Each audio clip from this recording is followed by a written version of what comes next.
ওরা কাফের, ওরা মুসলমানদের শত্রু, ওরা কখনো আমাদের বন্ধু হতে পারে না। ওরা আমাদের সাথে বেইমানি করে নাই, পুরো মুসলমান জাতির সাথে বেইমানি করেছে। হ্যাঁ, দুর্নীতিভাবে ম্যাচ ছেড়ে এইভাবে পুরো মাঠ চক্কর দিলেন ফিলিস্তিনের পতাকা নিয়ে এবং বলতে থাকেন ওরা আমাদের শত্রু।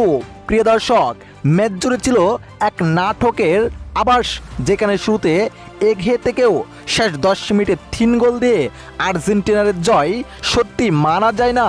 এখানে দুর্নীতির শিকার মিশর, যে দুর্নীতি মানতে পারছেন না তারা। 58 মিনিটে এমন দুর্নীতি মিশরকে হারিয়ে দিয়েছে।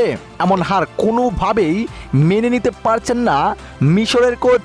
ম্যাচ শেষে ফিলিস্তিনের পতাকা নিয়ে পুরো মাঠ জুড়ে চিল্লিয়ে চিল্লিয়ে বলতে থাকেন ওরা আমাদের শত্রু, ওরা কাফের, ওরা কখনো আমাদের বন্ধু হতে পারে না। এক প্রকার তাকে আটকিয়ে দিয়েছিলেন আর্জেন্টিনারের পটুকাপার। এক প্রকার মারামারি শুরু হয়ে যাচ্ছিল, তারপর কোচকে টেনে নিয়ে যায় আরেকজন এসে। প্রিয় দর্শক, সত্যি কি আর্জেন্টিনা মুসলমানের শত্রু এবং তাদের সাথে কি আসলে দুর্নীতি করা হয়েছে? কমেন্ট করে আপনার মতামতটি অবশ্যই জানিয়ে দিবেন। ধন্যবাদ।